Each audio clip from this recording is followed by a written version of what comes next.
Mini episode 1262 of the FDH Lounge is brought to you by Sportsology, delivering unconventional columns and webcasts about sports, TV, music, movies, and more. Follow them on the web at sportsology.com. The FDH Lounge. You want to schedule your life around it. A long time ago, on a gloomy, wet Cleveland spring night, two men stand alone amidst the late-night drizzle. Their voices echo across the vacant station parking lot as they debate the merits of the great American radio show that have been missing for far too long. On that night, an idea was born. That idea became the FDH Lounge.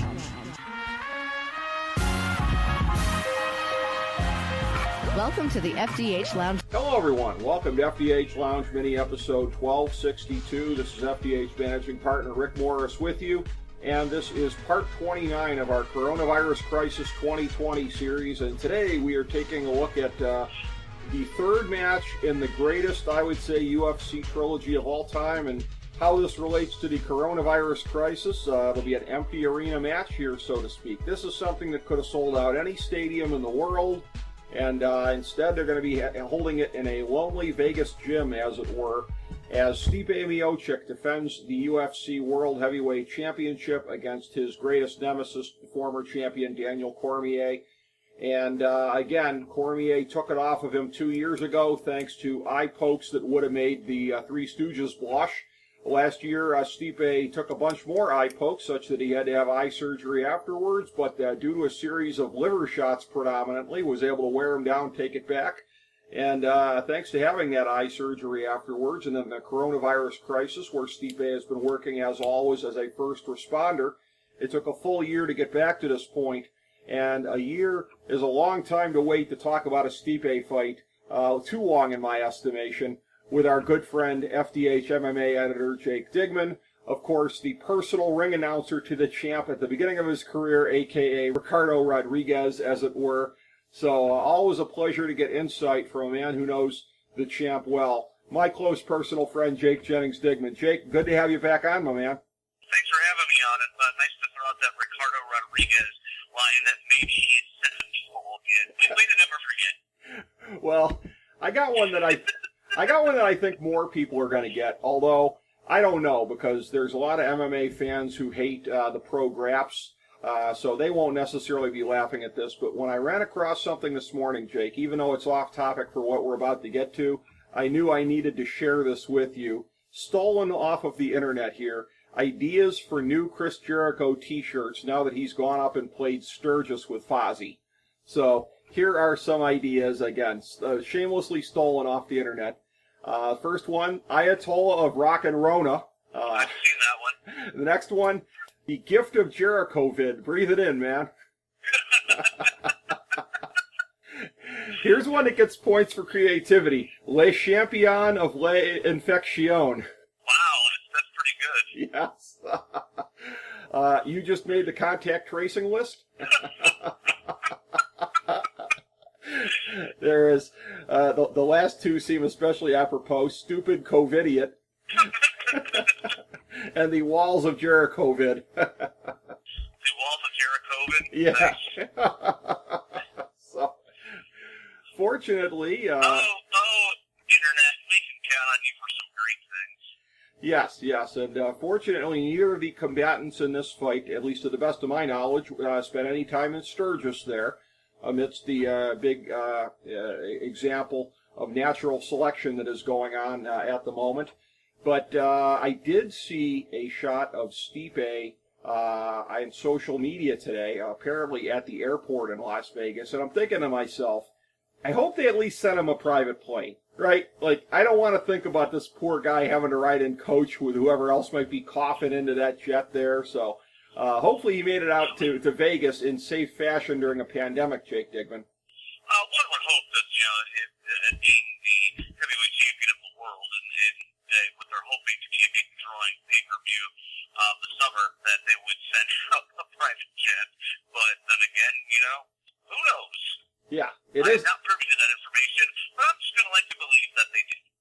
I'd like to think so, but this is Dana White that we're talking about here.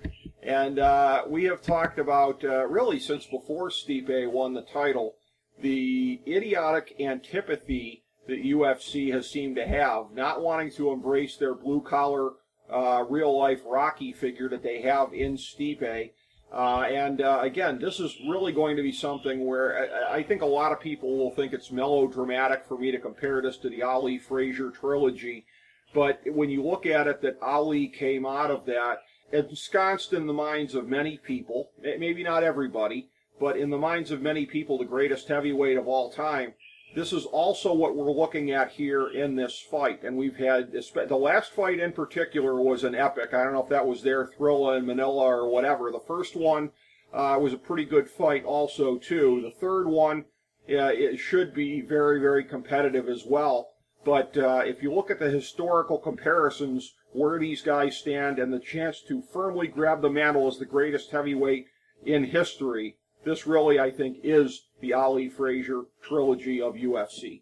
I can agree with that statement, especially being the heavyweight championship and the comparison, because both are heavyweight titles. It was funny when you said at the beginning of it, when he said coming up, because obviously the UFC said it's the greatest trilogy of all time until the next.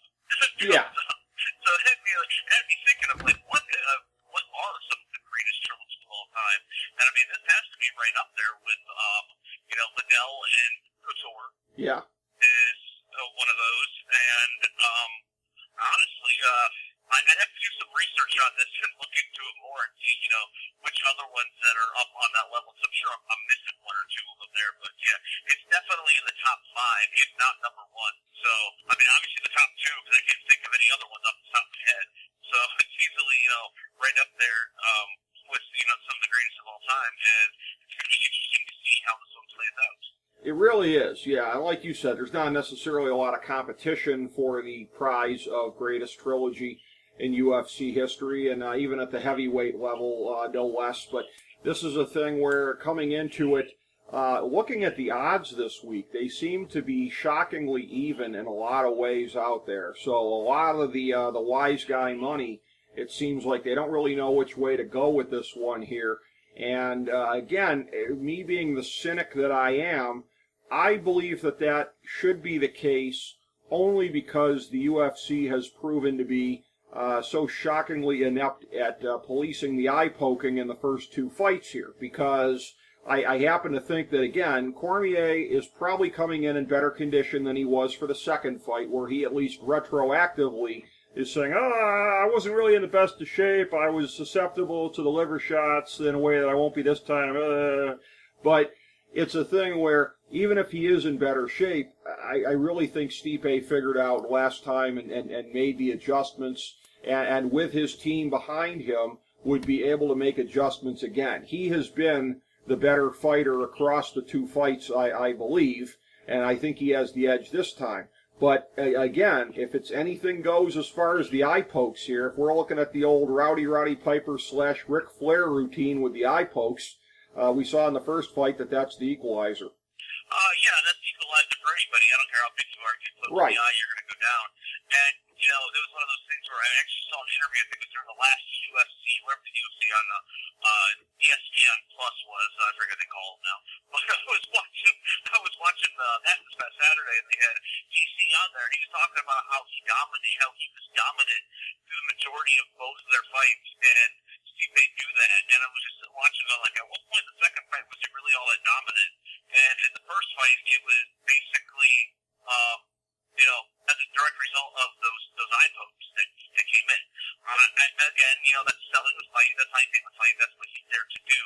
I think part of the reason, especially you brought up the odds, Rick, and I was actually looking up just to prep a little bit for our conversation, courtesy of our these ones drop today, courtesy of MMAoddsbreakers.com and Adam Martin out there, and they're both at -110. So even Stipe is -110 and DC is at -110.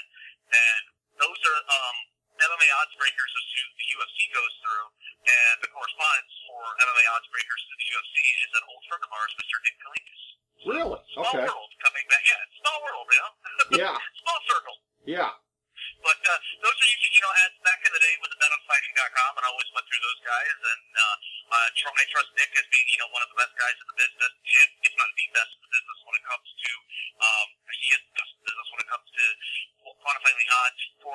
and go through MMA oddsbreaker 1 -110 to -110, you got to throw in the difference between the previous fight and this fight. Is there's so many different X factors involved in it because of the COVID situation of what goes in. Normally, you got to think the fighters constantly in the gym, correct? Right. Year round, even if they're not fighting, they're constantly working out. All of a sudden, for 3 months, however long we've had it here, Stipe couldn't go work out in the gym. So what kind of effect does that have on it? I think that is something for a reasoning as to why the odds are coming up so even is because there's just that unlimited X factor that's in it. And another reason is, once again, it goes back to the UFC's media hype, because if you watch their show, it's pretty much their foregone conclusion that the show will end Saturday night with DC winning the championship and retiring as the greatest of all time in their minds, because, quite frankly, that's what they've wanted ever since he had the championship.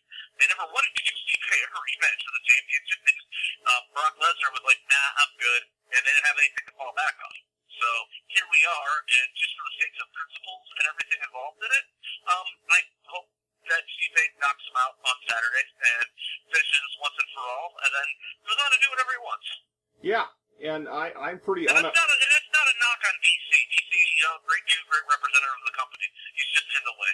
He is in the way, and again, being that although I've not met him personally, the champ is a friend of a friend, as it were, and I'm loyal to my own. Wait, how did that never happen, that you never met a person? I mean, look, we might have passed each other in the hallway at STN back in the day and nodded at one another, perhaps. Yeah. But I just find it like out of all the shows and stuff that never happened. It never happened. No, it's never happened. And again, but like I said, I mean, the fact that he's your good friend, he's a Cleveland guy. I'm.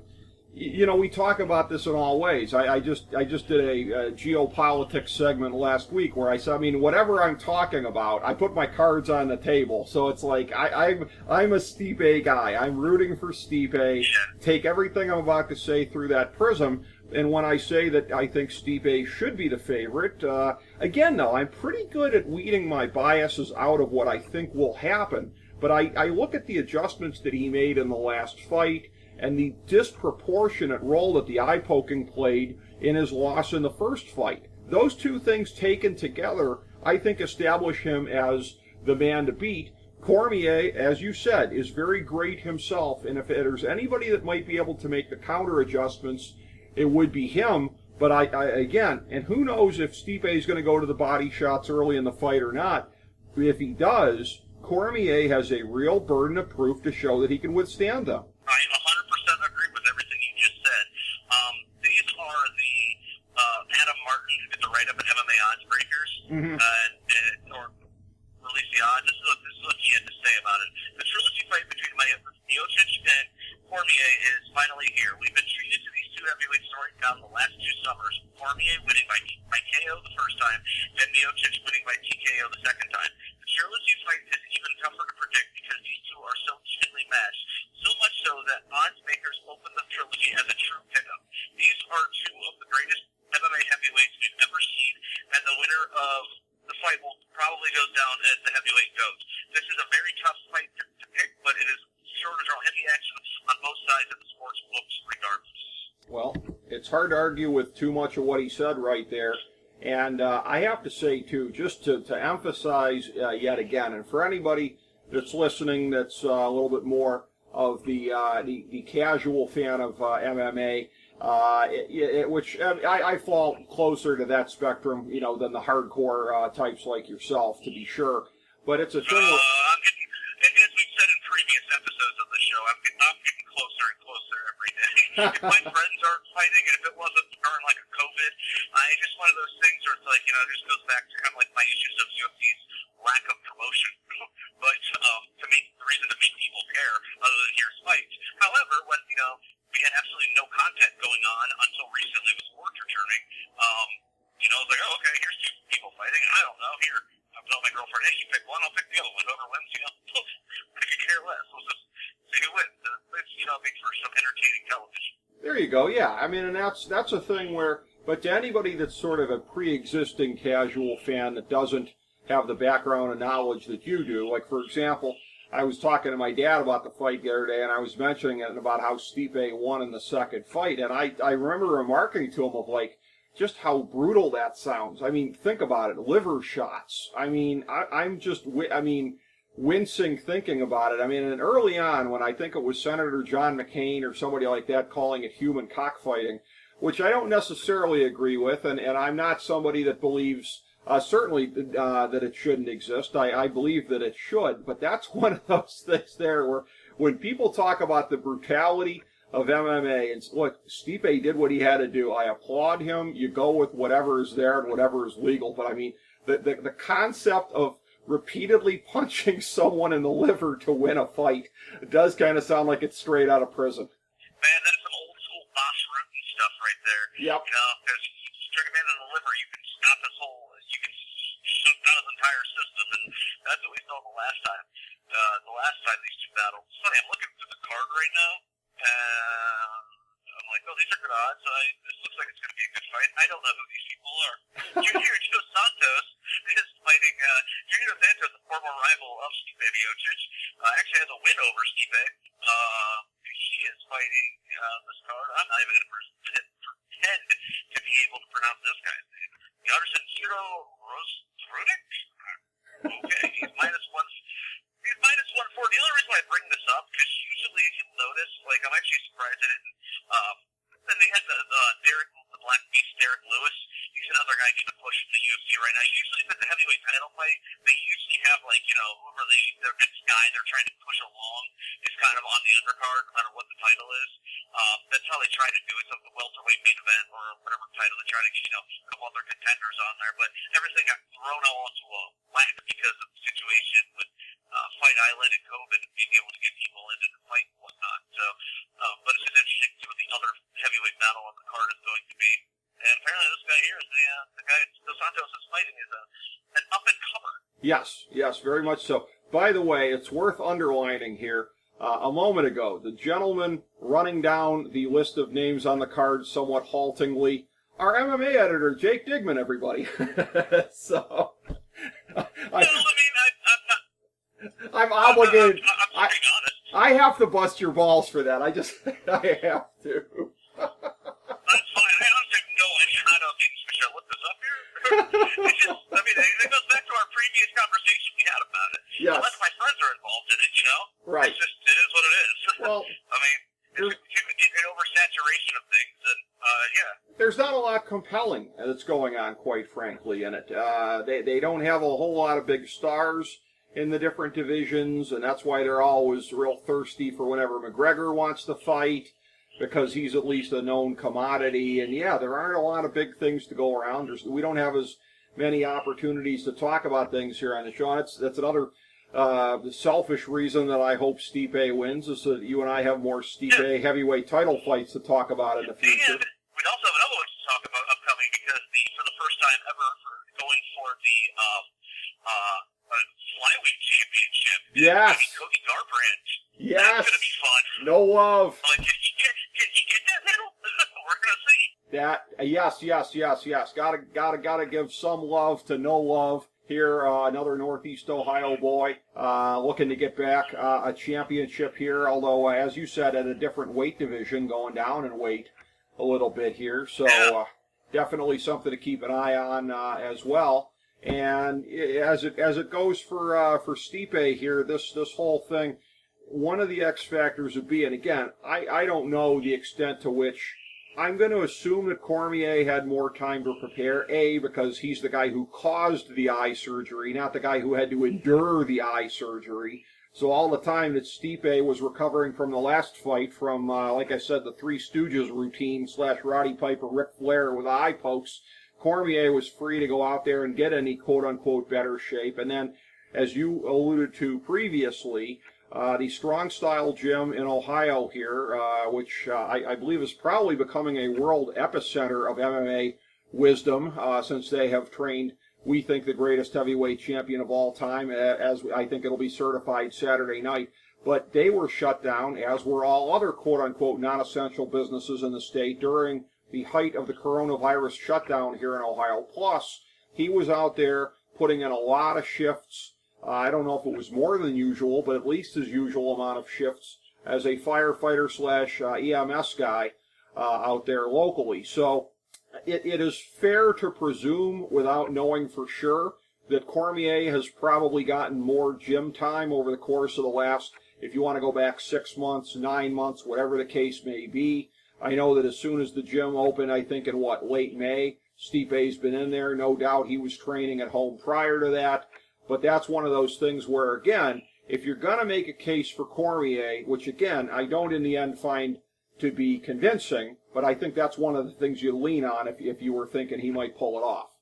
Yeah, and you look back at the first fight, and, he was able to catch Stipe with a flash knockout and knock him out. So that's one of those things you lean on. Also, but looking at it, just knowing Stipe and knowing Marcus, if you think that just because the gym was closed and they weren't scouting tape and Sure. what the game plan was, I mean, I'm pretty sure they have, or I know for a fact that they've gone through forwards, backwards, the team of both lanes, those whatever fights they needed to, looking for holes, more holes in Stipe's game than in DC's game. Because if it's the holes in Stipe's game, it will open up the holes that are in DC's.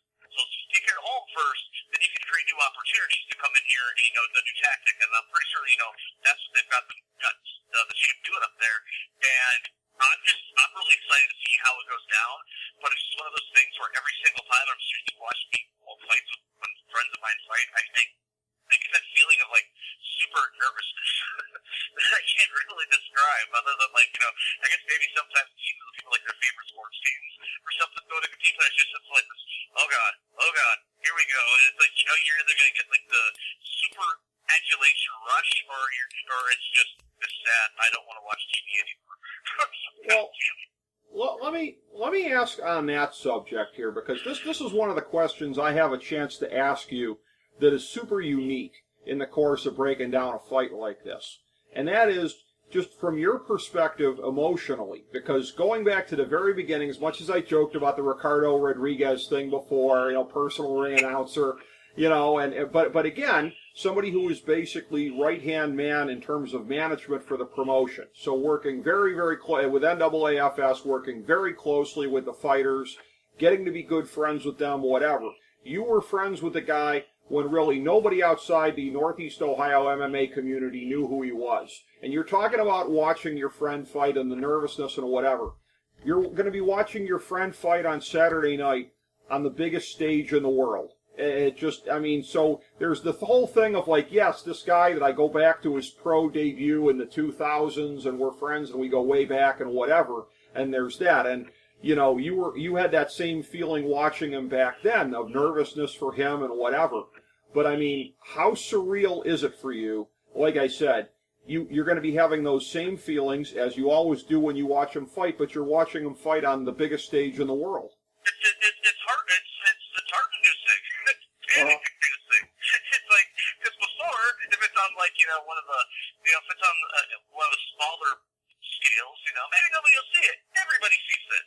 So again, it goes back to that adulation, where it's when adulation, there's yeah, and because of who I am, and because of my background and growing up in the MMA community, I have so many people that I'm in contact with via social media, whether it be Facebook, Twitter, or whatever, or Instagram, that is we're all in it together. So it's this feeling of camaraderie where everyone's just we're all behind this, and no matter what, it's okay, this is our guy.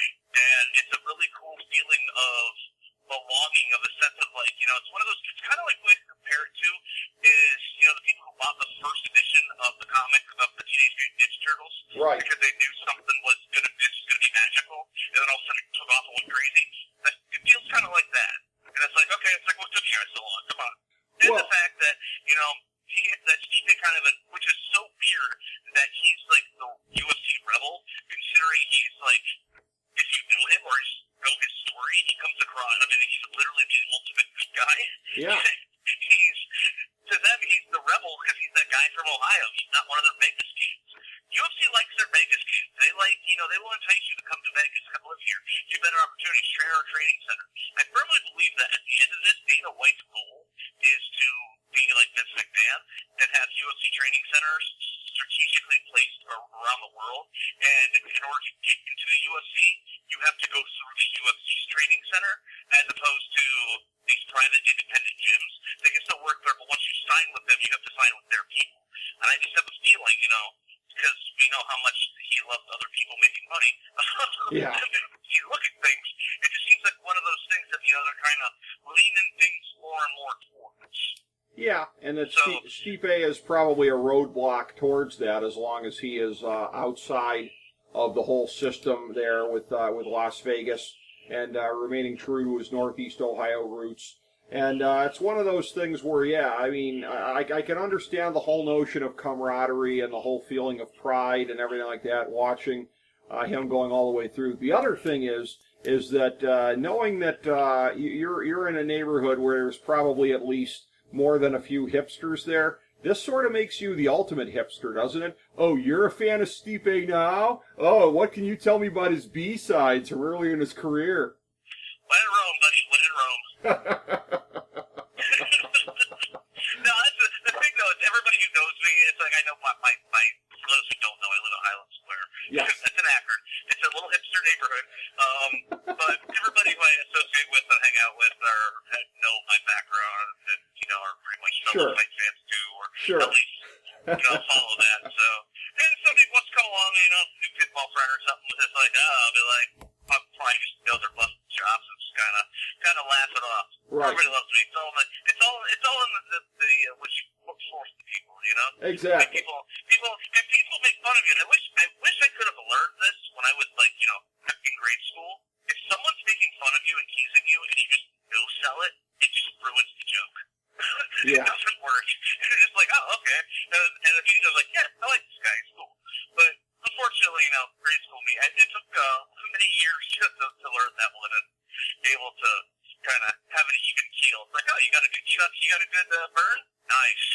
Oh, trust me. If there's anything I could go back and tell a young Ricky, that might be it. Yeah, just learn to no-sell other people a little bit better. So, No-sell all of it. Exactly. If I could have no-sold like Goldberg, I think I would have been a lot happier in grade school, junior high. But, it is what it is. We come out the way we come out. And what we are right now are guys that are, again, very, very much rooting for Stipe Saturday night. Cards on the table. We're not going to lie to you. Not going to sit here with false pretenses of objectivity. So, again, That's not why you tuned into this show. If you tuned in for this show to hear that, well, that's good God. Welcome to the show. Good to have you. Yeah, exactly. Yeah, I'm saying that this far into the chronology of the show, people haven't figured out by now that you're going to get my biases up front and yours and anybody else's that's a part of this thing, then they're pretty slow on the uptake. But so we know what we want to happen. It is exactly what happened last summer. I would characterize myself as reasonably confident at this point that I'm going to get to see what I want to see Saturday night. How would you characterize your thoughts on it? I agree with you. I can tell you what I want to happen or what I think is going to happen. Okay. What I think is going to happen is I think that Stipe finds his opening and he figures out a way to get in there, get those jabs in, uses the body, comes in over the top. What he has to do, or is he, as maybe you hear Steve Hyman screaming all the time, body, head. Right. Go and take down. And my prediction is a TKO in round number 3. That's what I think is going to happen. What I want to happen is just a broke off head kick as soon as he tries to poke him on the eyes the first time. Well, First time DC goes to that 9 poke, Mirko style, and knock him out. Nice. Well, I would love to see that happen. I'd be like, stop doing that. Yes. Well, first of all, justice, and second of all, again, as I said before, the toll that this takes on you. And I think any of us that are big fans of Stipe would like to see him as much as possible have a rest of his life that is untainted by the damage that you take as a fighter. So anytime he can end it quicker, I'm in favor of that, just for those purposes, just because, I don't like to see him get beat on.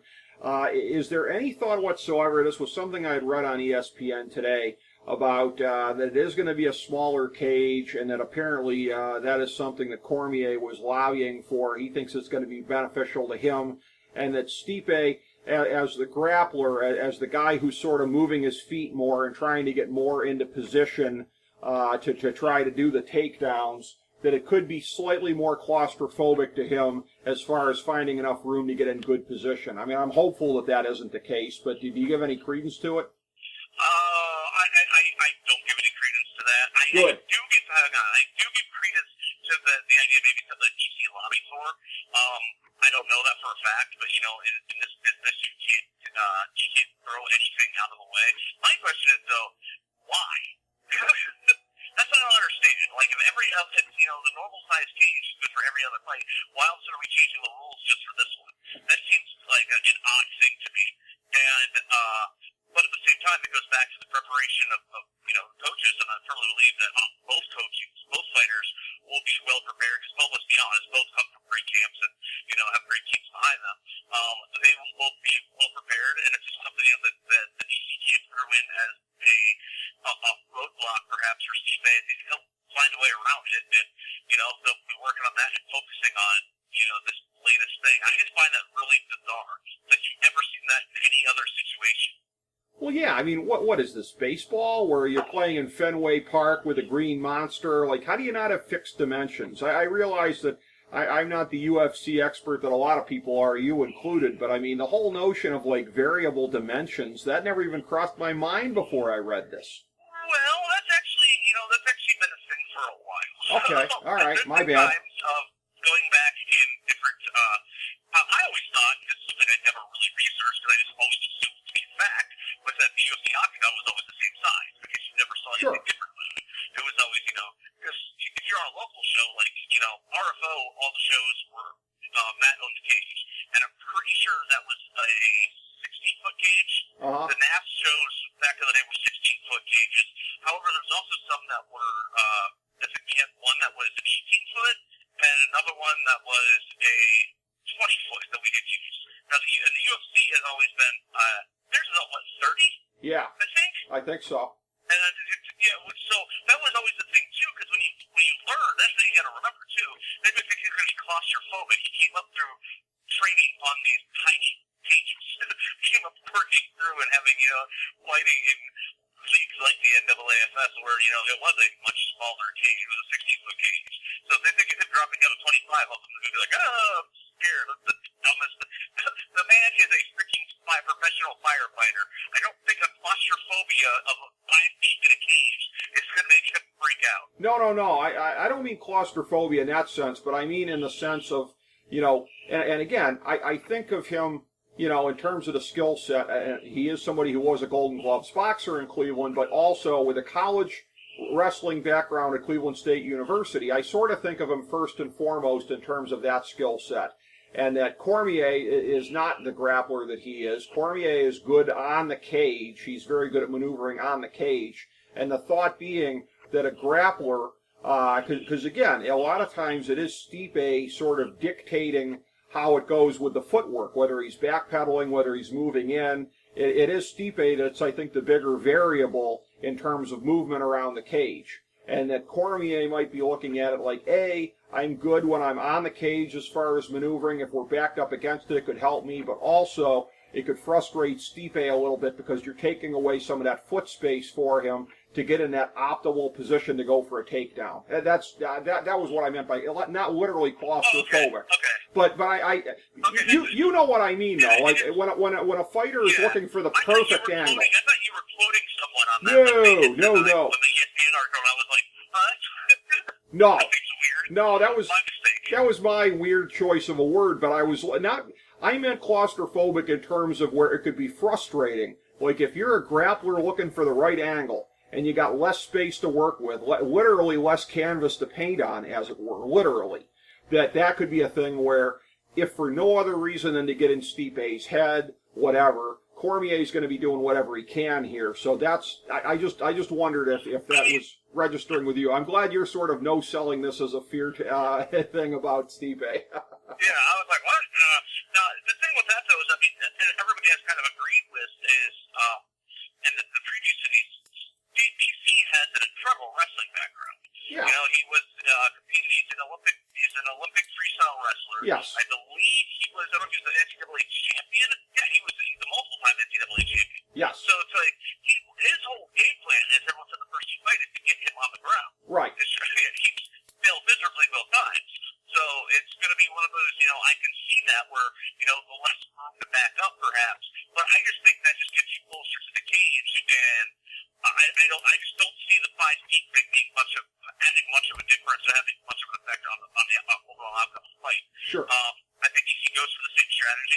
Right. Try to get him down, and then maybe one of these days we'll get to see some base jiu-jitsu skills.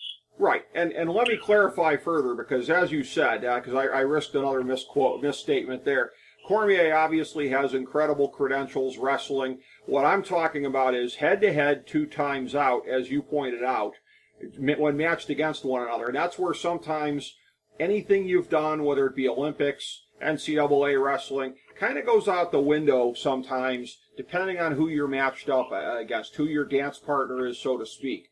2 times out, Stipe's been the better of the 2 head-to-head in the grappling in their fights. You and I are obviously hoping that'll be 3 for 3, because that would go a long ways towards him retaining the heavyweight championship. 100% agree. And it's not even in the grappling, it's actually more a credit to Stipe's counter grappling. Yes.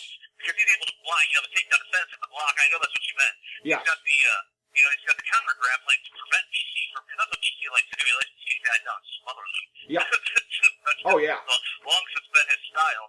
So he's able to block that, and that also opens up Stipe's reach advantage to be able to, to connect with those shots. And the more he opens it up and get in there and take advantage of the quicker hands that he's got. Right. Oh, yeah. And for those who think that reach might be an overrated thing, which I certainly don't believe, maybe the greatest example I've ever seen, and it's kind of timely here with Tyson about to make a quote-unquote comeback against Roy Jones Jr. What a letdown it was, watching the fight in 2002 against Lennox Lewis, of thinking, boy, if he gets inside, he could do some real damage. Lennox Lewis jabbed him in the face about 900 times consecutively, just kept him at bay, wore him down. I mean, reach is obviously a thing that can be a big advantage for somebody, and I think you saw it from Stipe in the last fight. Yeah, he's got the wingspan of like a pterodactyl. So. Yeah. That guy's the reach is definitely something that's long since been an advantage of his, and it does come into effect, and we saw that with the shots early on in the first fight, and especially those body shots in the second one. Yeah. He's really been able to mix it up, and again, the coaching that he has received from his team, the gym that he is in at Strong Style in Independence, it just doesn't get any better than that as far as the preparation that goes into these things here. And again, I will say, as I said before, unabashedly, unashamedly, I am hopeful, as you are, that we will see the ring announcer at the end Saturday night, and still heavyweight champion, and the sad look on Dana White's face. And I hope somebody captures a video of it and plays the Curb Your Enthusiasm music over it at the end, looking at Dana White. I'm looking forward to that. Oh, that would be great. But can I throw a fantasy booking thing at you? Go right ahead, man. All right. Let's say we've got, let's say everything you just said takes place and everyone's happy. There's somebody right now who's absolutely free, has nothing going on, that's been training, and I'm pretty sure the UFC would want to get jump at a big payday. What if one of those for Brock Lesnar comes back? Well, I mean, because they obviously have this he's not wrestling. They're not going to pay him $500,000 to go perform in front of no people. Sure. Be real. Well, but here's the deal, though. I have a hard time believing that post-Mania, he didn't go back to his place in Saskatchewan that he likes to be at in between fights and times when dealing with the outside world. And notwithstanding, and by the way, and they're about to go to a 5th overtime here as I'm looking at the Blue Jackets and Tampa Bay game. Notwithstanding, really? Yeah, 2-2, about to go into a 5th overtime. Notwithstanding these 2 bubbles in Toronto and Edmonton that the Canadian government made exceptions for, that border is sealed, my man. So that is the impediment to what you're talking about there, because somebody's going to have to get... I forgot Brock's Canadian. Well, yeah. If somebody has enough money, they can get through it. Although, I mean, well, here's the thing, too, right? Aren't there large stretches of the border that are just unguarded woods and whatever? I mean, Brock could just turn up in South Dakota, basically, you know what I mean? Could just, and say he was staying in a motel there the last 5 months. Why, for some odd reason, did you just make me imagine Brock Lesnar with a big, huge caveman beard, carrying a bear over his shoulder at 5 style, walking across the border? It's kind of like the scene with the Revenant, but instead of the Leo, the bear looks like Leo did, and Brock looks like the bear. Well, you know what? it's so funny you're mentioning this because even before the WWE was doing these cinematic matches, you know what I was jonesing for a couple of years ago? And it all runs together in my head, all the times that Brock had the title. But one of the times that he did, and I think this would have been before he did his program with Dean Ambrose, which did not go well. But what I was hoping for was Dean Ambrose to win the title and then to say, I'm coming to get you. And they go and they do some stuff up there. Maybe Brock's got a ring up there on his ranch. I would have loved to have seen something like that. Now, if Brock would have, again, the chemistry between them, the cooperation or lack thereof, whatever, maybe it wouldn't have been a great program, but it would have been a great storyline. It absolutely would have been a great storyline. And the only reason why I threw out the proposal at the end of it is because you could tell the UFC was definitely, like a well that they wanted to go to because they know they could get a draw out of it. After this fight, honestly, I think really that we'll see what goes down Saturday night. Well, if it goes DC's way, he says he's retiring as the champion. Which, okay, that's cool and all, but nobody ever actually does. Right. I mean, sincerely, Edge. No one ever actually does. Exactly. So there's that. And if all things go how we think they're going to go and how all things should go, and the champ retains, let's see what will be next for the champ is the question. I know there's a lot of momentum behind Derek Lewis as somebody that kind of since Ngannou is they're hell bent on getting that rematch to happen. I mean, but if you're Stipe after this fight, what more do you have left to prove? Do you go fight guys you've already beaten? Well, I don't think so. And that's the thing where ultimately, Dana White is very much in favor of Ngannou 2 Electric Boogaloo, as I might like to call it. But it's a thing where, again, what's going to make you think that one would turn out any differently? I mean, Ngannou has looked impressive in the time since, but let us not forget how impressive he looked in the lead up to the first fight between them, such that I was practically breaking out a rosary before that first fight, just hoping Stipe'd be okay. And he showed up all a thing or two in that one. So, I mean, where we go from here on this one, like you're smart to think that it's going to be something gimmicky. If not Brock Lesnar, maybe, throw a whole big fat wad at Bones Jones or something out That's there. What I'm thinking. Yeah. The only thing after this, because he's proven himself that what he has to prove in the heavyweight division. This is, as we've said multiple times before, this is a young man's sport. Yeah. He's 38 years old. Right. Something you got to look at, once you get up there and you go start hitting he's got a beautiful 1-year-old daughter at home. He doesn't strike me as the kind of person that's going to want to fight till he's 40, 41, 42. And especially, having been competed at the level of which he has competed at, arguably almost the majority of his professional career. Well, he was fighting he didn't have an amateur career. If you remember that, he fought the top level amateurs that were here. He was just so much better that he made it look easy. Yes. Well, and that's the thing, too. I mean, I want him to do what he wants to do, being a big fan, but it's a thing where, if he decides at the end here, and I wouldn't want him to do it in the ring, because I'd like to see him carry the belt out, enjoy life as champ for a while, but if he decides subsequently that he wants to retire on top, I wouldn't fart at that, because if he wins this fight, he makes a strong case, a definitive case for being the GOAT, at least in the UFC chapter of MMA history, if not the entire MMA history of heavyweights. And again, and like I said, I watch it from the perspective also of, just hoping that he's going to get through this with the least amount of long-term damage possible, because, history, life, I don't, we've now seen, a generation or two of UFC fighters get older, and unsurprisingly, they run into a lot of the same issues as boxers with the amount of punishment that they take. So I'm always just rooting for a scenario that will give him a long, healthy, happy life post-UFC. So, if this is it for him Saturday night going out on top, that would be awesome.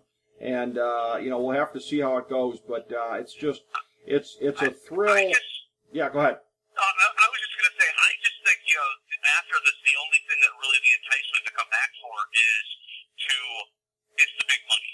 Yeah. Is absolutely, and I agree, it's either a Brock Lesnar or a John Bones Jones, and I can't think of any two other scenarios where it's going to, I mean, unless Conor McGregor gets super fat.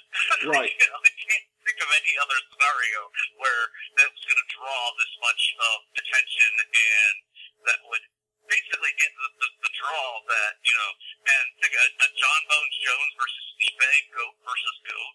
Yeah. Good God, you could break the UFC pay-per-view record with that. Yeah, you could, and that would be something that would definitely be worth seeing. It'll only be possible if we get the scenario that you and I want to see on Saturday night, and here's hoping that we do. As always, a pleasure breaking it down with you. It is always unique when we get into these things here. Jake Digman, thank you so much. Go Stipe. Go Stipe. All right, pal. Appreciate it. Thank you, everybody, for tuning in to FDH Lounge Mini Episode 1262.